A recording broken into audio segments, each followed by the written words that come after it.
బేహద్ పరం మహాశాంతి బేహద్ ఆత్మిక పరివారంనకు ఆత్మిక సోదరి సోదరులకు బాపూజీ దశరథభాయ్ పటేల్ తెలుగు ఛానల్కు స్వాగతం. ఈరోజు మనము సాక్షి బేన్ ద్వారా మంత్రాలు, జపము మరియు బ్లెస్సింగ్స్ తోటి హీలింగ్ అనేది అవుతుందా, మంత్రశక్తి నిజంగానే సత్యమా అనేటువంటి టాపిక్ గురించి కొన్ని ముఖ్యమైన ఆధ్యాత్మిక విషయాలు, ప్రశ్నలకు ఆన్సర్లు కూడా ఈ యొక్క ఎపిసోడ్లో, ఈ టాపిక్లో మనము తెలుసుకుందాము. ప్రపంచం మొత్తం కూడా మరి మంత్రతంత్రాలు, గారడి, జాదు వీటి మీద ఎక్కువగా మరి ఇష్టపడుతూ ఉంటారు. అయితే ఇది ఎంతవరకు సాధ్యం? చాలా రకాలుగా మరి ఉన్నది మంత్రశక్తి అని ప్రపంచంలో కూడా మరి ఎక్కువగా వాడుతూ ఉన్నారు కూడా. కాలా మంత్రం, బాపూజీ కూడా మంత్రం మరి దాని గురించి చక్కటి పెద్ద ఎపిసోడు లైవ్లో బాపూజీ వివరంగా చెప్పడం కూడా జరిగింది. మంత్రాలతోటి రోగాలు నయమవుతావా? మంత్రాలతోటి మరి రోగాలు పోతే దీని యొక్క పరిణామం ఎలా ఉంటుంది? ప్రామాణికంగా మనము చెప్పలేము. అయితే అందరూ అంటూ ఉంటారు, మరి బాపూజీ కూడా దువా ఔర్ దవా అంటూ ఉంటారు. దువా అంటే దీవెనలు, దవా అంటే మరి మందు.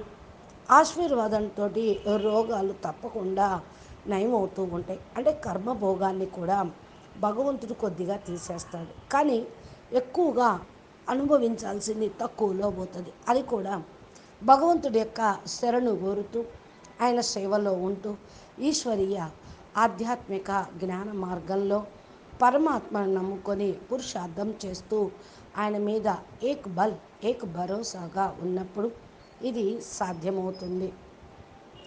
చాలామంది ప్రశ్న వేస్తూ ఉంటారు, ఏదన్నా రోగాలు నయమైపోయినాయి అనుకోండి, దాన్ని చమత్కారం అంటూ ఉంటారు. మరి నేను కూడా చూశాను అంటే సత్యం అంటారు. మంత్రాలు పూర్ణంగా దానికి సంబంధించిన జ్ఞానం కూడా తెలుసుకోవాలి, విధి విధాన రూపం కూడా తెలుసుకోవాలి. ఎందుకంటే మంత్రాల బీజాక్షరాలు, మంత్రశక్తి బీజాక్షరాల నుండే వస్తూ ఉంటుంది.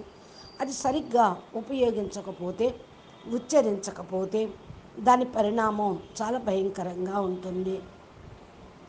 అనుకొని విధి విధానం అనుసారంగా పూర్తి నిష్ఠతోటి, ఏ సంశయం లేకుండా, శ్రద్ధగా, విశ్వాసంతో, యోగ్యతాపూర్వకంగా యోగ్యమైన వ్యక్తి ద్వారా ఉపచారం అనేది చేసుకోవటంతో సఫలత తప్పకుండా లభిస్తుంది. ఇక్కడ యోగ్యమైన వ్యక్తి అని ఎందుకన్నారంటే, ఈనాడు మోసం చేసేవాళ్ళు, దగా చేసేవాళ్ళు చాలా మరి మంత్రగాళ్ళు, తంత్రగాళ్ళు ఈ మధ్య భూమి మీద చాలామంది ఉన్నారు. కలికాలం కదా, కలియుగం కదా, అలా ఉంటుంది.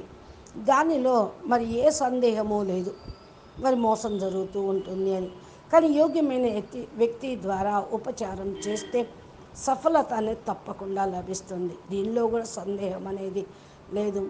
ఎందుకంటే ఇప్పుడు చూడండి, మృత్యుంజయ మంత్రం జపంతో భయంకరమైన రోగాలు కూడా నయమవుతాయని వేదశాస్త్రాలు చెప్తాయి. ఇంకా చచ్చిపోవటానికి రెడీగా ఉన్న వాళ్ళు కూడా బ్రతుకుతారు అని మార్కండేయుడే దీనికి ఎగ్జాంపుల్ అని. మీరు ఈ యొక్క మంత్రం సంబంధంతో చాలా ఎగ్జాంపుల్స్ శాస్త్రాల్లో కూడా ఉన్నాయి. దీని గురించి సాధకులకు సాధన కావాలి, చెయ్యాలి.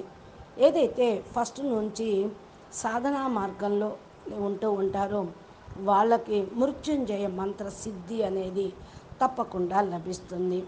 కొత్త వ్యక్తి లేక సాధన లేనటువంటి వాళ్ళు ఈ మంత్ర జపంతో స్పష్టమైనటువంటి యథేచ్ఛ లాభాన్ని కూడా పొందలేరు. మృత్యుంజయ మంత్రం సిద్ధి ఎవరికైతే ఏ వ్యక్తికైతే లభిస్తుందో వారికి సాధ్యం అనేది కానిది ఏమీ లేదు. కానీ కొందరు గొప్ప సాధకులు మరి ఎవరైతే తక్కువలో తక్కువ మరి 14 సంవత్సరాలు సాధన చేసిన వాళ్ళు ద్వారా అయితే భయంకరమైన రోగాలు కూడా నయమవుతాయి. దీనికి బ్రహ్మచర్యము, యోగ నిష్ట, సిద్ధి, చాలా ఉపాసన అనేది చేయాలి. దీన్ని గుర్తించడం కోసమే మంత్ర జప తపాలు సంకల్పంతో 25% మాత్రమే సఫలత రోగులకి లభిస్తుంది అని చెప్తూ ఉన్నారు. ఏ విధంగా ఆ 2 సార్లు నేను స్వయంగా అనుభూతి పొందాను అని ఎవరన్నా అంటే మరి వాళ్ళకు మేము కాదు అని చెప్పడం లేదు. ఈ మంత్రాలతోటి ఎటువంటి రోగము నయమయ్యేటువంటి క్షమత ఉంటుందా అని మీరు అడుగుతూ ఉంటారు. ఓంకారం యొక్క జపంతో రోగాలు కూడా నయమైపోతాయి అంటారు. మీరు ఏ మంత్రాన్ని చెప్పినా సరే లగాతారు జపంతో శారీరక సమస్యలు నయమైపోతాయి. మృత్యుంజయ మంత్రం యొక్క జపంతో భయంకరమైన రోగాలు కూడా నయమవ్వచ్చు.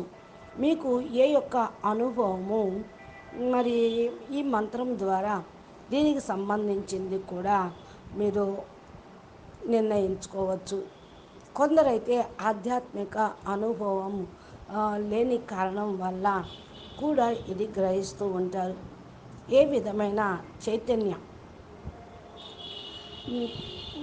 మార్గంలో ఆత్మ చైతన్యంతో మంత్రాన్ని జపం చేస్తే తప్పకుండా నిర్దేశించిన సమయం అనుసారంగా నిశ్చింత సంఖ్యలో దీన్ని చేస్తూ ఉన్నప్పుడు దాని ద్వారా లాభం అనేది పొందవచ్చు. అంటే ఇప్పుడు చూడండి, 108 సార్లు జపం చేయాలి, లేకపోతే 40 రోజులు మండలంలాగా చేయాలి, 21 రోజులు దీక్ష, ఇలాగ నిర్ణీత సంఖ్యలో డేటులో సంఖ్యలో చేయాలి. కోటి జపం అంటారు, లక్ష జపం అంటారు, ఆ సమయంలో చెయ్యాలి అంటారు. ఈ మంత్రం యొక్క జపం చేయడంతో భక్తుల యొక్క భయంకరమైన రోగాల నుండి కూడా భక్తులు రక్షించబడతారు అని మనకు కొన్ని ఎగ్జాంపుల్స్ శాస్త్రంలో కూడా ఉన్నవి. మంత్ర తంత్రంతో మరి రోగాలు నయమైపోతాయి. అయితే మరి హాస్పిటల్ ఎందుకు, మంత్రశాలలు ఇవి పెట్టచ్చు కదా అని అనవచ్చు చాలామంది. ఈ నిజంగానే సనాతన దేవతా ధర్మంలో ఇప్పుడు చూడండి, ఉపనిషత్తులు అంటే అన్ని మంత్రాలే దాంట్లో ఉంటాయి అంటారు. మనది ఆధ్యాత్మికతకు పుట్టినిల్లు. ఋషులు మునులు వేదశాస్త్రాలు చదివిన వాళ్ళు వారే ఉపనిషత్తుల్ని కూడా తయారు చేశారు. ఇవన్నీ కూడా మంత్ర విధితోటి చెప్పబడి ఉన్నాయి.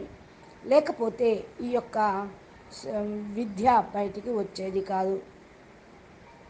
మీకు గనక ఈ యొక్క మంత్ర విద్య పైన నమ్మకం లేకపోతే సీదా డాక్టర్ దగ్గరికి వెళ్ళను వచ్చు అని గురువులు కూడా చెప్తూ ఉంటారు. నేను కాలా జాదు అంటే గారడి మంత్రతంత్రాలు గురించి నేను చెప్పడం లేదు. మరి ఫస్ట్ ఏదైతే పరిశీలన చేసుకోవాలి, తెలుసుకోవాలి, భయంకరమైనటువంటి రోగం ఎలా నయమవుతుంది, ఎలా దాని నుండి ఉపచారం పొందవచ్చు అనేది నేను ఎగ్జాంపుల్ చెప్తూ ఉన్నాను. ఒక విషయం మీకు మరి వైద్య నడుస్తుంది అంటే తంత్ర మంత్రాలతోటి త్వరగా ఇంకా నయమవుతుంది. అది విధువా ఔర్ దవా. అందుకనే బాపూజీ చెప్తూ ఉంటారు, ఏదైతే వైద్యం జరుగుతూ ఉందో ఇక దానితోటి ఈయన యొక్క భగవంతుడి యొక్క దీవెనతోటి కూడా సరి అవుతూ ఉండొచ్చు. భలే మీ కొరకు కానీ శాస్త్రాలు కూడా నమ్మాల్సి వస్తూ ఉంటుంది. ఈ యొక్క ఆలోచనతోటే మీకు మేలు చేస్తూ ఉంటాయి. అందుకనే మందు కూడా సరిగ్గా విశ్వాసం ఉన్నప్పుడే ఏదైనా మరి ఒంటికి పడుతుంది, పనిచేస్తున్నాయి అని అంటూ ఉంటారు కదా. మరి తంత్ర మంత్రాలతోటి కూడా మీకు పని అవుతుంది అనుకున్నప్పుడు దాని మీద నమ్మకం ఉండాలి. మీ రోగం నయమవుతుంది అనేటువంటి విశ్వాసం మీ పైన ఉంటే మీ సబ్కాన్షియస్ మైండ్లోనే దీనికి సంబంధించినటువంటి వైద్యము అవన్నీ కూడా వస్తూ ఉంటాయి. కాబట్టి తప్పకుండా నయమవుతుంది. మంత్రాల ద్వారా ఏ రోగంనైనా సంభవమైనదా. ఎగ్జాంపుల్, ఒక త్రిపాఠి అని అలహాబాద్ నుండి ఒక ఆయన కామెంట్ పెడుతూ ఉన్నారు. వేద వేదాలలో చెప్పబడిన శబ్దము బ్రహ్మ అని. అంటే ఈ శబ్దము మంత్రం విశాలమైనటువంటి శక్తి యొక్క విషయం అన్నమాట.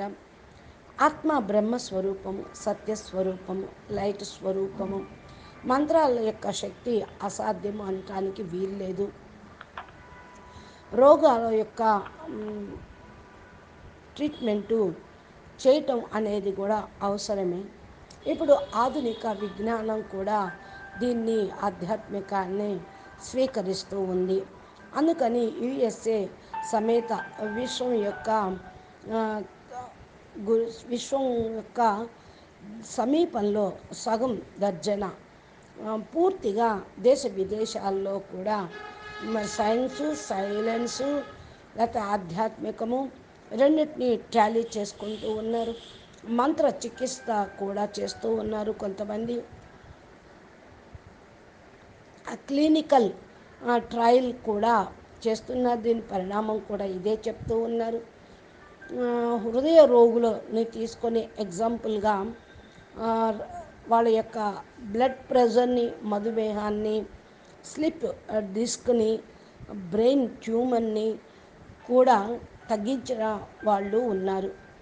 గంభీరమైనటువంటి రోగాలు అంటే క్యాన్సర్ లాంటివి, ఎయిడ్స్ లాంటివి, ఇంకా ఎక్కువ పెద్ద పెద్దవి కూడా కొంత ఉపశమనం ఈ మంత్ర ఉచ్చారణతోటి, మంత్రఘోషతోటి, పఠనంతో, శ్రవణంతో కొంత మెరుగు కనపడుతూ ఉంది. కాబట్టి ఇక ముందు ముందు వచ్చేటువంటిది మంత్రాలతోటే మరి చికిత్స వ్యవస్థ, వైజ్ఞానిక పరీక్షణాలు బయటపడుతూ ఉన్నాయి. అందరికీ కూడా ఇది ఉపలబ్ధం అనేది అవుతుంది. ఆయుర్వేదిక జీవిత విధానములో కూడా చెప్పడం జరిగింది. ఆయుర్వేదం అంటూ ఉంటుంది సిద్ధ వైద్య మాంత్రికం అని. అనగా కుశల వైద్య మంత్రాల యొక్క మాధ్యమంతో రోగ నివారణ చేస్తుంది ఆయుర్వేదిక్ అనేది. బ్రహ్మలీను మహర్షి మహేష్ యోగి కూడా ఈ శ్లోకం యొక్క ఆధారాన్ని తయారు చేసుకొని ఆయన ట్రీట్మెంట్లో మంత్రాలను ఉపయోగించినట్లు కూడా కొద్దిగా ప్రారంభం చేసినట్లుగా కూడా చెప్తూ ఉంటారు. 1958 నుండి అమెరికా సంయుక్త దేశాలు, విశ్వ దేశాలలో కూడా భావాతీతమైన ధ్యానము ప్రచారం చేస్తూ ఉన్నారు. మహర్షి దీన్ని పూర్వకాలమే 70-60 దేశాలలో కూడా తమ ధ్యాన పద్ధతిని ప్రవేశపెట్టారు. వైజ్ఞానిక పరీక్షణల కోసం కూడా ఓపెన్ చేసి పెట్టారు. భావాతీత ధ్యానము పైన 235 కంటే ఎక్కువ స్వతంత్ర సరకారీ అంటే ప్రభుత్వం వాళ్ళు కూడా పరిశోధన చేయటం ద్వారా ఏమి రిజల్ట్ బయటపడింది అంటే ఇది కరెక్ట్ అని రుజువు చేయబడింది.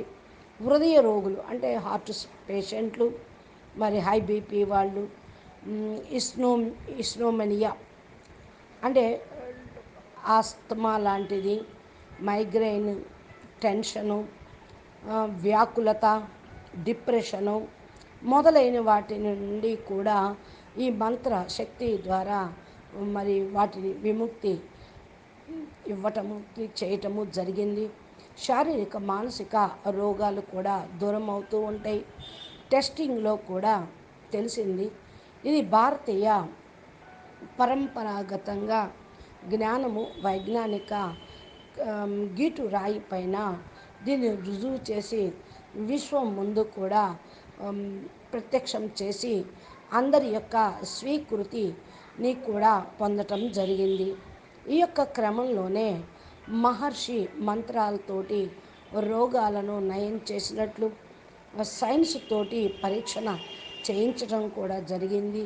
ఈ యొక్క శోధనతో మరి ఏదైతే వర్తమాన సమయంలో మహర్షి విభిన్న సంఘటనల ఇప్పుడు జమ్మ కూడా సంభాళించడం జరిగింది.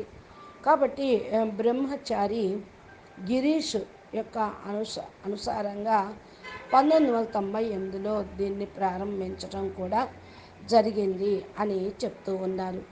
ఇంకా దీనికి సంబంధించినటువంటి విషయాలు మనము స్టెప్ బై స్టెప్ ఓం రుద్రాయ నమః అని మంత్రము ఎలా ఉపయోగపడుతుందో, మరి తర్వాత మోడ్రన్ లైఫ్ ఏంటో, మరి దీని ద్వారా మనము ఎలాగ జపము ఎంతవరకు ఉపయోగపడుతుంది అనేది కూడా నెక్స్ట్ ఎపిసోడ్లో మనము తెలుసుకుందాము. మంత్రతంత్రాలతోటి చాలామంది మంత్రాలతో చింతకాయలు రాలుతాయా అంటారు, రాల్చిన వాళ్ళు ఉన్నారు. ఇదంతా కూడా ఆత్మశక్తి వైబ్రేషన్స్, మళ్ళా ఫ్రీక్వెన్సీల చేంజ్, ఎనర్జీ లెవెల్లో వీళ్ళ సంకల్పంతో అన్నిటినీ చేయగల కెపాసిటీ కొంతమంది ఆత్మలకి పూర్వకాలంలో ఉన్నది.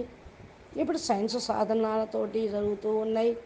మానవ సాధన కూడా అంతో ఉపయోగపడుతుంది, యోగ సాధన అని ఆధ్యాత్మిక సైంటిస్టులుగా ఎవరైతే మారారో వాళ్ళు ప్రూఫ్లతో సహా మన ముందుకు చూపిస్తూ ఉన్నారు. అచ్చా, పరం శాంతి, నమస్తే, ధన్యవాదాలు. బేహద్కే బేహద్ పరం పరం పరం మహాశాంతి హై, మహాశాంతి హై. బాపూజీ దశరథ్ భాయ్ పటేల్ తెలుగు ఛానల్లో మీరు బాపూజీ చెప్పినటువంటి అద్భుతమైన జ్ఞానం, దీనికి సంబంధించినది లైవ్లో బాపూజీ చెప్పింది తెలుగులో, హిందీ, తెలుగు పార్ట్స్ వైజ్గా మేము పెట్టుకున్నాము. ఛానల్ని సబ్స్క్రైబ్ చేసి గంట సింబల్ని ప్రెస్ చేస్తే నోటిఫికేషన్లో రోజు అప్లోడ్ చేసేటువంటి వీడియోలు కూడా మీకు లభిస్తాయి. ప్లేలిస్ట్లోకి వెళ్ళి చూడండి. బాపూజీ వీడియో మీకు అర్థమవుతుంది, జ్ఞానం అవగాహన అవుతూ ఉంటుంది. అచ్చా, నమస్తే, పరం మహాశాంతి. బేహద్కే బేహద్ పరం పరం పరం మహాశాంతి హై, మహాశాంతి హై, మహాశాంతి హై. నమస్తే.